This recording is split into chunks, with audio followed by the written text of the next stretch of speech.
Bismillahirrahmanirrahim. Assalamu alaikum student. I am Wajid Ali Kambo, chemistry first year chapter 8. Students, today we are going to study a very important topic, that is buffer solution. In this lecture we will study the definition of buffer solution, types of buffer solution, I mean acidic buffer and alkaline buffers, which are also called the basic buffer. And the third one is very important, that is why do we need buffers. Let's start from the buffer solution.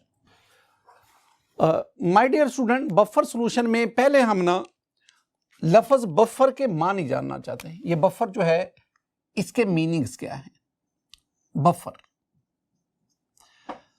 Student, buffer का मतलब होता है झटका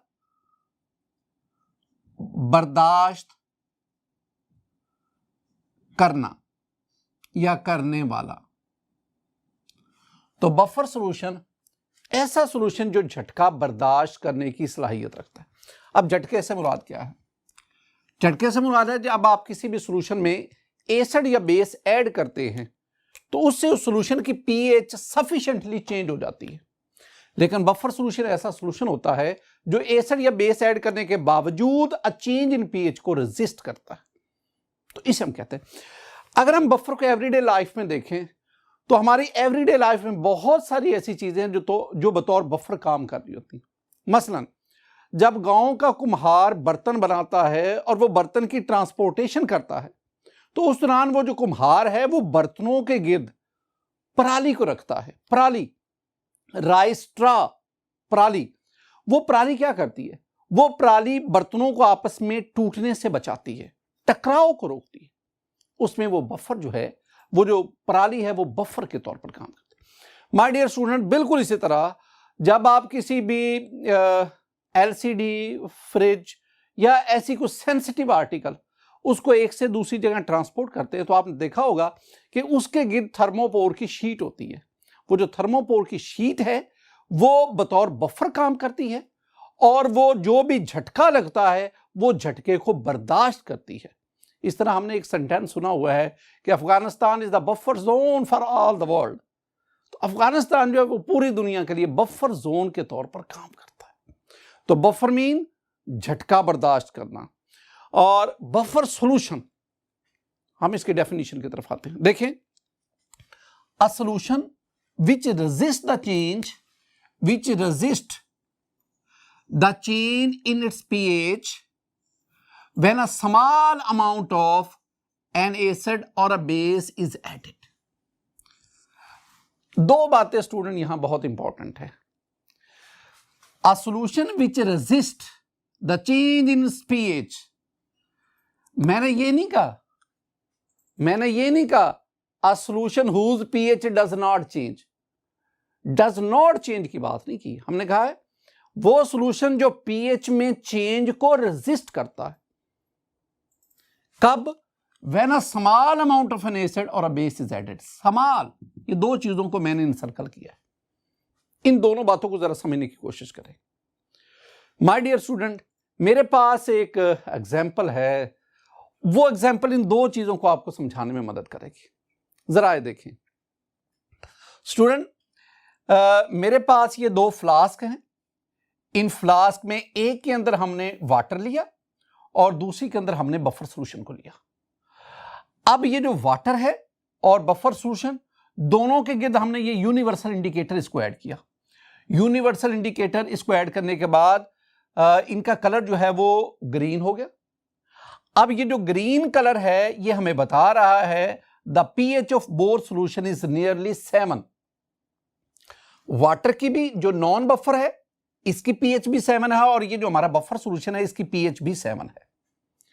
अब पहले मैं ये करता हूं कि ये मेरे पास 1 मोलर HCl सॉल्यूशन है. इसका एक ड्रॉप मैं इस वाटर में, नॉन बफर सॉल्यूशन वाटर, इसमें ऐड करता हूं. जो ही हमने ये एक ड्रॉप ऐड किया, इसका कलर जो है, इसका कलर डार्क पिंक हो गया. इसका मतलब क्या हुआ? इसका मतलब है कि अब ये जो कलर है ये शो करता है कि इसकी पीएच जो है वो 7 से कम होकर 2 हो गई. By the addition of a single drop the pH of water decreases from 7 to 2. A huge change in pH, that is 5. 5 का फर्क आया by addition of a single drop. On the other hand ये जो buffer solution है इसमें हमने ये एक ड्रॉप 1 मोलर HCl डाला, that is strong acid, no change in its colour. एक और ड्रॉप, हम इसमें ड्रॉप्स ये डालते जा रहे हैं। इतने ज्यादा ड्रॉप्स ऐड करने के बावजूद इसके कलर में सफिशिएंट एक रिमार्केबल वेरिएशन नहीं आ रही। हम इसमें ड्रॉप्स ऑफ HCl ऐड करते गए, यहां तक कि जब हमने इसके अंदर तकरीबन 50 के करीब ड्रॉप्स ऐड किए, अब इसका कलर जो है वो डार्क पिंक हो गया। आई मीन जो नॉन बफर सॉल्यूशन है वो एक ड्रॉप ऐड करने से, HCl का एक ड्रॉप ऐड करने से उसकी pH 5 पॉइंट कम होगी, 7 से 2 आ गई। ऑन द अदर हैंड ये जो हमारे पास बफर सॉल्यूशन है इसमें हमने रफली 50 ड्रॉप्स ऐड किए और फिर जाके कहीं उसकी pH जो है वो 2 तक आई। इसका मतलब क्या हुआ? इसका मतलब हुआ कि वो जो बफर सॉल्यूशन है उसमें स्मॉल अमाउंट ऐड करने से उसकी pH में सफिशिएंट चेंज नहीं आती। मैंने ये नहीं कहा कि चेंज नहीं आती, आती है, pH वेरी करती है, लेकिन वो वेरिएशन जो है वो रिमार्केबल नहीं है, सफिशिएंट नहीं है। इसके बरक्स अब आप ये जो non buffer solution, I mean water solution, अब आप इसके अंदर a drop of 1 molar sodium hydroxide is a strong base, तो आप सोडियम हाइड्रोक्साइड का एक ड्रॉप ऐड करेंगे तो अब देखें इसका कलर जो है वो ब्लूइश हो गया और ये कलर बता रहा है कि इसकी pH जो है वो 12 हो गई। इसका मतलब क्या हुआ? यानी 2 ड्रॉप सोडियम हाइड्रोक्साइड के ऐड करने से इसकी pH जो है वो 2 से 7 और फिर 7 से 12 हो गई। इसके बरक्स आपके पास ये जो बफर सॉल्यूशन है, आप इसमें सोडियम हाइड्रोक्साइड इसको ऐड करते जाओ।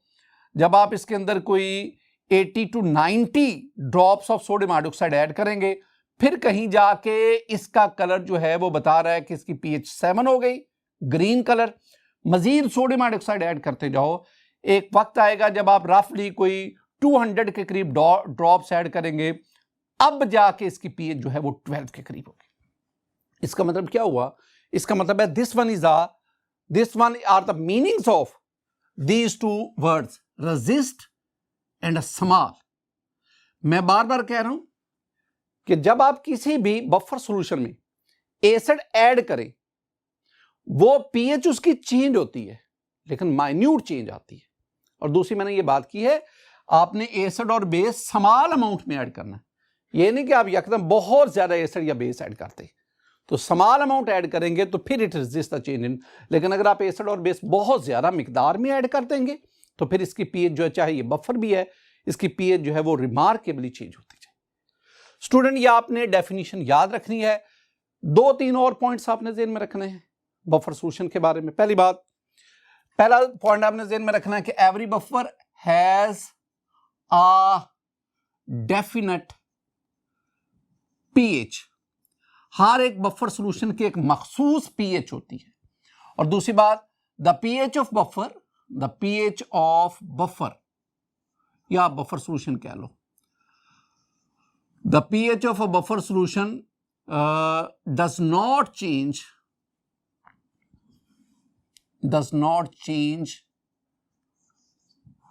पहली बात,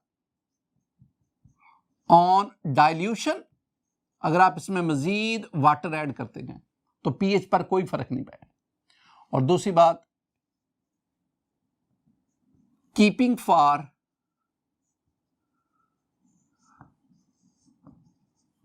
लॉन्ग टाइम, अगर आप इसको लंबे अरसे के लिए पड़ा रहने दें। लेकिन शर्त यह है कि आप उसमें एक लंबे अरसे तक आप उसको एयर कांटेक्ट में या जिस कंटेनर में आप रख रहे हैं उस कंटेनर की इंप्योरिटीज उसमें शामिल ना हो। अगर ये दोनों चीजें आप इंश्योर करते हैं तो एक लंबे अरसे तक उस बफर सॉल्यूशन को रखने के बावजूद उसकी pH में कोई चेंज नहीं आएगी। माय डियर स्टूडेंट, अब हम बढ़ते हैं types of buffer solution. Buffer solution की टाइप्स, मेरे पास ये टॉपिक आ गया, टाइप्स ऑफ बफर्स कह लो या बफर सॉल्यूशन कह लो। हमारी बुक में बफर सॉल्यूशन की 2 टाइप्स हैं। The first one is acidic buffer the second one is basic buffer.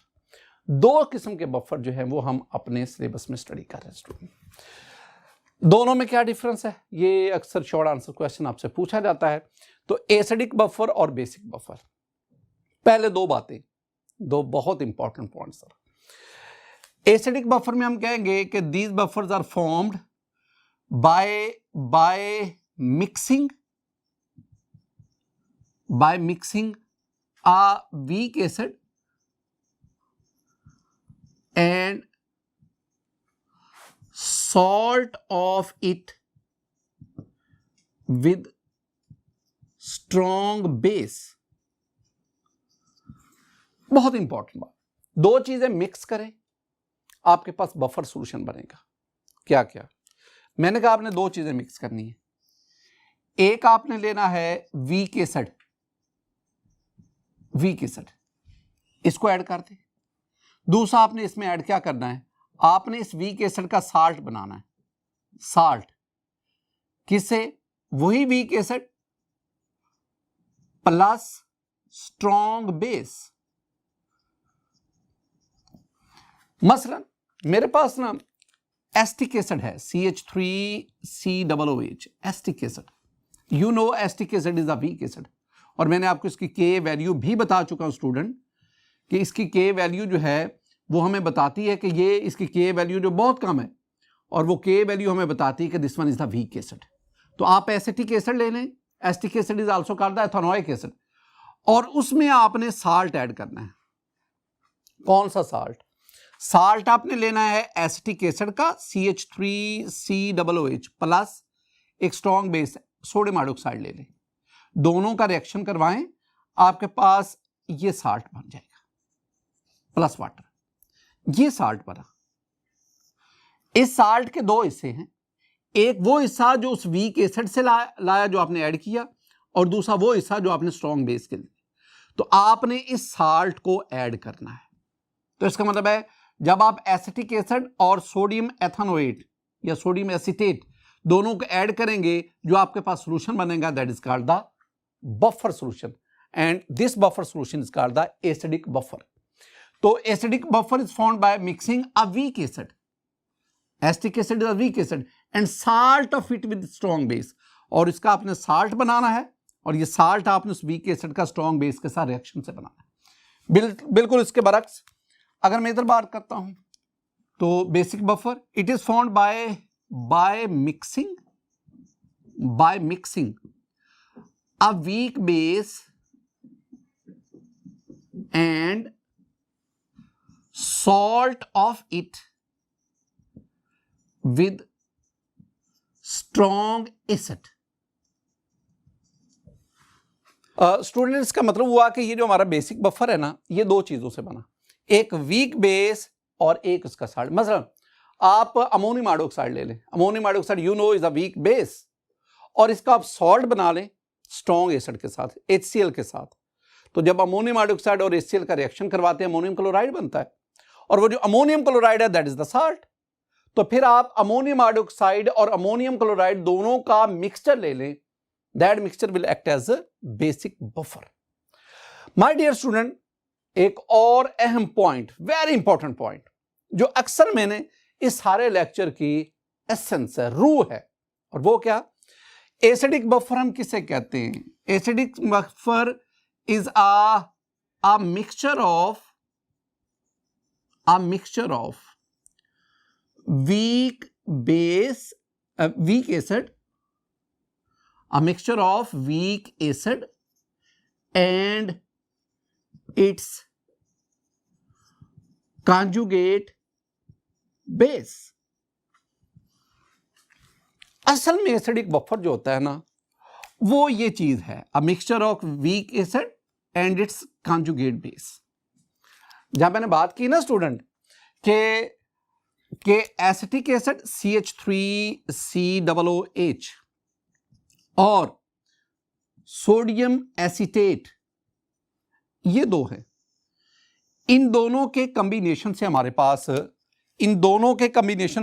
Acidic buffer बना।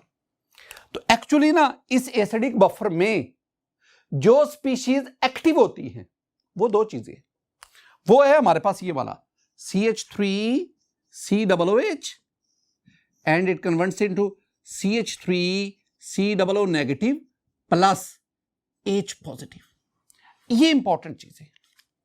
हमने जब कॉन्जुगेट एसिड बेस कॉन्सेप्ट पढ़ा था तो this one is an acid and this one is conjugate base. ये acid है, ये इसका कॉन्जुगेट बेस है। अब होता भला क्या है, हमने कहा ना कि ये जो बफर सॉल्यूशन है इसमें आप एसिड ऐड करें या बेस ऐड करें तो उनकी एडिशन से इसकी पीएच में सफिशिएंट चेंज नहीं आती, माइन्यूट चेंज आती है, एक्सेप्टेबल चेंज आती है। इसका मतलब क्या है? इसका मतलब है कि जब आप इसके अंदर ना, इस सॉल्यूशन के अंदर आप इसके अंदर एसिड ऐड करें ना, सपोज मैंने इसमें एक एसिड ऐड किया, बफर सॉल्यूशन में HCl ऐड कर दिया। अब HCl सॉल्यूशन में जाएगा, it will produce the hydrogen ion और उस हाइड्रोजन आयन की प्रोडक्शन की वजह से इसकी पीएच डिस्टर्ब होगी। अगर हम हाइड्रोजन आयन को किसी ना किसी तरह कैप्चर कर लें तो फिर इस सॉल्यूशन की पीएच जो है वो स्टेबल रहेगी। अब क्या होता है, बफर सॉल्यूशन के अंदर ये चीजें हैं, जब HCl ऐड करने से हाइड्रोजन आयन की कंसंट्रेशन इंक्रीज करती है ना, तो हाइड्रोजन आयन कंसंट्रेशन इंक्रीज करने की वजह से अकॉर्डिंग टू ली शटलियर प्रिंसिपल ये रिएक्शन रिवर्स चल पड़ेगा। इसका मतलब है ये जो increase in hydrogen ion concentration, these hydrogen ion are captured by acetate ion. Acetate ion इसमें हाइड्रोजन आयन को कैप्चर करता जाता है और एसिटिक एसिड में कन्वर्ट होता जाता है। इसके बरक्स अगर आप इसमें बेस ऐड करें, बेस क्या करेगा, बेस इसमें OH नेगेटिव प्रोड्यूस करेगा और OH नेगेटिव हाइड्रोक्साइड आयन आने की वजह से डेफिनेटली इसकी पीएच डिस्टर्ब होना शुरू हो जाएगी। लेकिन अगर हम उन हाइड्रोक्साइड आयन को कैप्चर कर ले तो इसकी पीएच स्टेबल हो जाएगी। अब होता क्या है, जो ही आप एसिटिक हाइड्रोक्साइड आयन इसमें ऐड आएंगे तो हाइड्रोक्साइड आने की वजह से ये जो हाइड्रोजन आयन है इन हाइड्रोक्साइड आयन को कैप्चर करते जाएंगे। जब इधर हाइड्रोजन आयन की कंसंट्रेशन कम होगी, रिएक्शन फॉरवर्ड चल पड़ेगा और फॉरवर्ड जाने का मतलब है कि ये एसिटिक एसिड मजीद हाइड्रोजन आयन प्रोड्यूस करता जाएगा और वो जो हाइड्रोजन आयन होंगे वो आने वाले हाइड्रोक्साइड आयन उनके साथ मिलकर वाटर बनाते जाएंगे। इसका मतलब हुआ किसी बफर सॉल्यूशन में, एसिडिक बफर में दो स्पीशीज हैं जो उसके बफर होने का सबूत देती है, जो उसके बफर होने का सबूत दे रही है। और वो क्या क्या चीजें हैं, वो एक वीक एसिड है और दूसरा उसका कॉन्जुगेट बेस है। इसमें जो सोडियम आयन है, ये जो सोडियम आयन वगैरह आ गए, ये जो सोडियम आयन है ये इसमें एक्टिव स्पीशीज नहीं है। नेक्स्ट हम बढ़ते हैं स्टूडेंट, बिल्कुल इसी बात को इधर ले जाओ। हम क्या कहेंगे कि अ basic buffer, a mixture of weak base and it's conjugate acid. बिल्कुल उसी बात को मैंने इधर रिवर्स कर दिया। तीसरे पॉइंट पे आए। तीसरा पॉइंट हमारे पास, the pH of acidic buffer is less than 7. pH is less than 7. लेकिन याद रखना, ये एंटी टेस्ट के स्टूडेंट के लिए याद रखना, ये हर एक एसिडिक बफर के लिए ऐसी बात नहीं।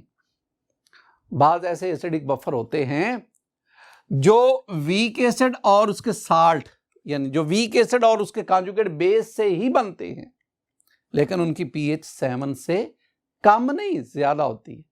लेकिन जनरली हमने क्या देखा, जनरली हमने देखा है कि एसिडिक बफर की pH 7 से कम होती है। कम होगी तो हम उन्हें एसिडिक कहेंगे।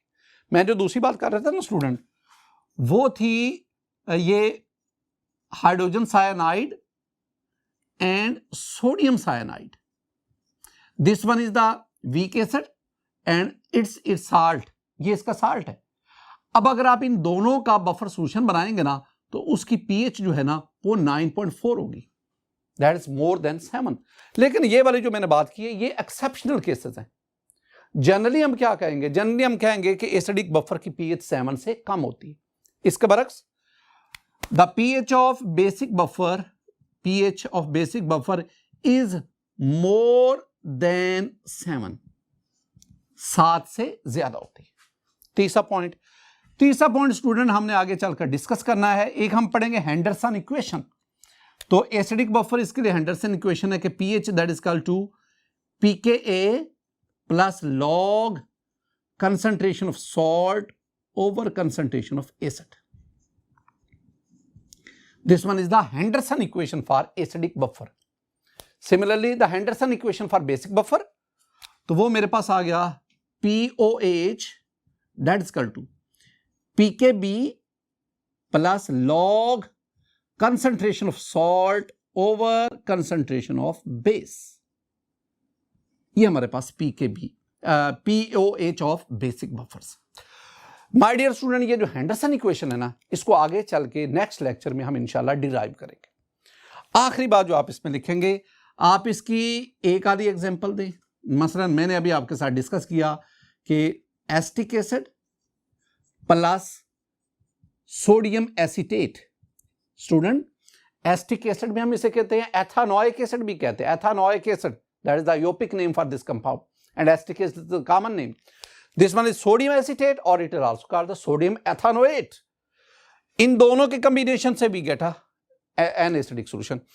दूसरी, अगर आप formic acid ले लो HCOOH, this one is the formic acid, और इस तरह आपके पास HCOONA सोडियम फॉर्मेट। और अगर मैं बेसिक बफर की बात करूं तो मैंने आपसे डिस्कस किया ammonium hydroxide a weak acid, a weak base, and ammonium chloride. This one is the salt of this weak base with strong acid, and many more. और भी आपके पास बहुत सारी एग्जांपल्स हैं। माय डियर स्टूडेंट, ये मेरे पास ना, ये था एसिडिक बफर और बेसिक बफर दोनों का डिफरेंस। अगर एग्जाम में आपसे क्वेश्चन आता है तो आप इसको इस तरह डील करेंगे। नेक्स्ट हम बढ़ते हैं। नेक्स्ट स्टूडेंट मेरे पास है why do we need buffers, हमें बफर्स की क्यों जरूरत है। 3 पॉइंट्स आपको याद करवाना चाहिए। माय डियर स्टूडेंट, ये जो मैं टॉपिक कह रहा हूं ना, ये अक्सर शॉर्ट आंसर क्वेश्चन के तौर पर आपसे पूछा जाता है। 2 नंबर का सवाल। पहली बात मैं ह्यूमन की बात करता हूं, इंसान। ह्यूमन बॉडी में 3 बफर सिस्टम है। अच्छा, यहां स्टूडेंट पहले ये पॉइंट तो सिर्फ चंद एक बातें हैं ना, तो मैं तो सिर्फ आपके नॉलेज के लिए, आपको इंफॉर्मेट करने के लिए, तो मैं कुछ और बातें भी आपको समझाना चाह रहा हूं। मैंने आपसे जिक्र किया कि जो ह्यूमन बॉडी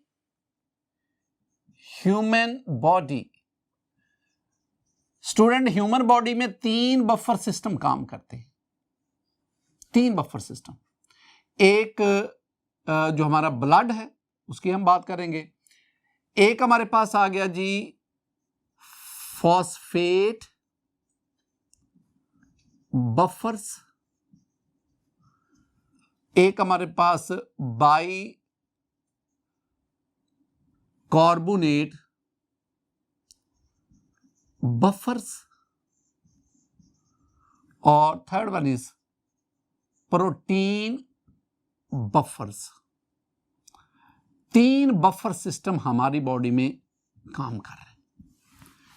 ये जो पहली बात है ना, फॉस्फेट बफर्स, ये फॉस्फेट बफर जो है ना, it lies in the cell fluid has the phosphate buffers. ये जो बाइकार्बोनेट बफर्स है ये हमारे ब्लड में मौजूद है, और ये जो प्रोटीन बफर्स हैं, the cell contents are mainly made up of protein. तो प्रोटीन बफर जो है that also constitute the cell. मैं ना बाइकार्बोनेट बफर की बात करता हूं। एक सेंटेंस ध्यान में रखिएगा। Human blood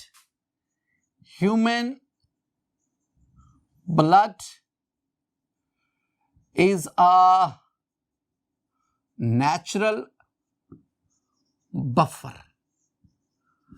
इंसानी खून एक कुदरती बफर है, एक कुदरती बफर सॉल्यूशन है। कैसे? My dear student, carbon dioxide ये वाटर से रिएक्ट करती है हमारी बॉडी के अंदर, ब्लड के अंदर, and it constitute the carbonic acid H2CO3, carbonic acid. This carbonic acid is a weak acid and it ionizes to give H positive hydrogen ion and HCO3 minus 1 bicarbonate ion. This one is by carbonate, या इसे आप hydrogen carbonate, दोनों में से जो मर्जी कह लें, हाइड्रोजन कार्बोनेट आयन, ये हमारे पास है। अब this one is a weak base, week acid, and this one is conjugate base. तो हमारे ब्लड के अंदर ये जो H2CO3 carbonic acid which is a weak acid and it's conjugate base that is HCO3-1 hydrogen carbonate, ये दोनों जो है ना, इनकी बदौलत हमारा ब्लड जो है ना वो बतौर बफर काम करता है, वो बतौर बफर एक्ट कर रहा होता है। अब इसमें ना ये चीजें अगर आप देखेंगे, ये जो कार्बोनिक एसिड है, कार्बोनिक एसिड की कंसंट्रेशन को रेस्पिरेटरी सिस्टम, लंग्स, वो रेगुलेट करते हैं, और ये जो हाइड्रोजन कार्बोनेट है इसकी कंसंट्रेशन को यूरिनेशन, आई मीन किडनी, वो कंट्रोल कर रही होती। तो अल्लाह ताला ने हमारे ब्लड को कुदरती तौर पर बफर किया हुआ है। अब इसमें देखें, the pH of human blood, हमारे ब्लड की जो पीएच है वो 7.35 है, 7.35। ये याद रखना है, ये एमसीक्यू पूछा जाता है। The pH of human blood is, नीचे ऑप्शन आएंगे, the correct option is 7.35। My dear student, अगर हम बेसिक चीजें खाएं, बेसिक, जैसे ये हम खा रहे हैं, समोसे खा रहे हैं, पकौड़े खा रहे हैं, इन बेसिक चीजों को खाने की वजह से हमारी पीएच इंक्रीज करती है। वो ब्लड बफर है, वो रेजिस्ट तो कर रहा है, लेकिन अगर आप कंसंट्रेशन बहुत ज्यादा ले तो पीएच, अगर पीएच इससे इंक्रीज करके 7.45 तक चली जाए, 7.45 तक, तो हमें एक बीमारी का सामना कर, एक कंडीशन का सामना करना पड़ता है, that is called alkalosis. If the pH is increases from 7.35 to 7.45, the condition we feel is called the alkalosis. और अगर पीएच 8 तक चली जाए तो अ ह्यूमन कैन डाई, मौत वाकई हो जाती है। इसके बरक्स अगर आप एसिडिक चीजें यूज करें, जैसे कि आप सिट्रस फ्रूट्स यूज करते हैं, तो आप जूसेस वगैरह यूज कर रहे हैं, उसकी वजह से पीएच जो है वो कम होती है, वो एसिडिक कंटेंट्स रखते हैं ना, पीएच कम होती है। और अगर पीएच इससे कम होकर 7.20 तक चली जाए तो हम एक कंडीशन फील करते हैं, that is called the acidosis, alkalosis and acidosis. और अगर पीएच कम होकर 7 तक चली जाए due to high concentration of acidic contents, then the person may die. तो ये वो कंडीशन है जिन पे डेथ हो जाती है। लेकिन सारा दिन एसिडिक और बेसिक चीजें खाने के बावजूद हमारी पीएच जो है वो 7.35 के प्लस माइनस में रहती है। Why? Because our blood is buffer. Student, दूसरी जो आप चीज ध्यान में रखेंगे, साइंटिफिक रिसर्च में एक साइंटिस्ट चाहता है कि उसका जो सॉल्यूशन है उसकी पीएच जो है वो चेंज ना हो, सफिशिएंट चेंज ना आए, रिमार्केबल चेंज ना आए, तो अपने सॉल्यूशन को क्या करता है, बफर बनाता है। आमतौर पर ये जो बायोलॉजिकल रिसर्च है ना स्टूडेंट, ये जो बायोलॉजिकल रिसर्च है उसमें जो सॉल्यूशन है उसको बफर करने के लिए ना वो पीबीएस, ये एक मखसूस बफर सॉल्यूशन है, PBS, phosphate buffer सेलाइन, phosphate buffer सेलाइन, इनको यूज करते हैं। ये जो बफर है, इसकी जो बफर सॉल्यूशन, इसकी पीएच जो है वो अबाउट 7.4 होती है।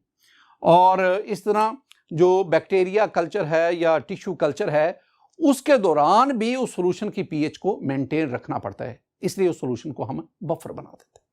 माय डियर स्टूडेंट, ये जो बफर सॉल्यूशन है ये ना सिर्फ केमिस्ट्री में इस्तेमाल होता है, केमिस्ट्री में इसका इस्तेमाल बहुत ज्यादा है, पर्टिकुलरली इन टाइट्रेशन, साथ ही साथ ये अलाइड साइंसेज में भी इस्तेमाल होता है। अलाइड साइंसेज से स्टूडेंट मेरी मुराद है बफर सॉल्यूशन इस्तेमाल होते हैं मॉलिक्यूलर बायोलॉजी में, मॉलिक्यूलर बायोलॉजी, इस तरह माइक्रोबायोलॉजी में, similarly in cell biology, cell biology. इन सब में बायोलॉजी, तीनों ये बायोलॉजी की डिफरेंट ब्रांचेस है, इनमें बफर का इस्तेमाल बहुतात से है। साथ ही साथ ये जो बफर हैं they are used in nutrition. Nutrition में इनका इस्तेमाल बहुत ज्यादा है। ये जो फूड स्टफ जो हम यूज करते हैं इनको प्रॉपर पीएच पे बफर कर दिया जाता है और इनकी पीएच को बॉडी पीएच के मुताबिक रखा जाता है ताकि एक लंबे अरसे के बाद अगर इनको इस्तेमाल किया जाए, प्रिजर्व करने के बाद अगर इस्तेमाल किया जाए तो इनकी पीएच बहुत ज्यादा वेरी ना कर रही हो ताकि ये बॉडी पे साइड इफेक्ट ना शो करे। इसी तरह हमारे पास सॉइल साइंस है। Soil science, my dear student, हम कहते हैं ना कि soil with definite pH helps for healthy growth of plants. अगर पीएच ऑफ सॉइल वो वेरी करती है तो प्लांट ग्रोथ अफेक्ट होती है। फर्टिलाइजर दो काम करती है ना, फर्टिलाइजर दो काम करती है। एक तो फर्टिलाइजर जो है वो प्लांट को असेंशियल न्यूट्रिएंट्स वो प्रोवाइड करती है, यानी हमें प्लांट्स को एनपीके, नाइट्रोजन, फास्फोरस, पोटाशियम ये चाहिए। तो ये जो चीजें हैं ये हम फर्टिलाइजर के जरिए प्लांट्स तक पहुंचाते हैं। और दूसरा, fertiliser help to maintain a stable pH. PH को स्टेबलाइज करने में, पीएच को, सॉइल की पीएच को स्टेबलाइज करने में फर्टिलाइजर हेल्प कर रही होती है। नेक्स्ट हम क्लिनिकल एनालिसिस की बात करते हैं। क्लिनिकल एनालिसिस जिसमें ये टेस्ट वगैरह हो रहे होते हैं और साथ ही साथ स्टूडेंट जो फार्मा इंडस्ट्री है, फार्मास्यूटिकल इंडस्ट्री जिसमें मेडिसिन की प्रेपरेशन होती है, उसमें बफर सोल्यूशन बहुत ज्यादा। साथ ही साथ हम ये इंडस्ट्री में चले जाएं। इंडस्ट्री में आपके पास लेदर इंडस्ट्री है, डाइंग इंडस्ट्री है, साथ ही साथ आप चले जाएं जिसमें आप क्रैमिंग कर रहे होते हैं, आप फोटोग्राफिक प्लेट्स इनका यूज कर रहे होते हैं, इलेक्ट्रोप्लेटिंग कर रहे होते हैं। इन तमाम इंडस्ट्रीज के दौरान बफर सोल्यूशन बेतहाशा इस्तेमाल होता है। हमारी बुक में इनका जिक्र है, ये मैंने अब तक पहुंचा दिया। स्टूडेंट, आज के इस लेक्चर में हमने बफर सोल्यूशन इनका आगाज किया, इनकी डेफिनेशन को पढ़ा, बाद में हमने इनकी टाइप एसिडिक बफर और बेसिक बफर इनको स्टडी किया और लास्ट पे जाके हमने why do we need buffer 3 points हमने पढ़े। मेरी दुआ है कि अल्लाह ताला आप पर अपना फजल और करम फरमाए, अल्लाह ताला आपके इल्म में इजाफा फरमाए। अस्सलामु अलैकुम व रहमतुल्लाह।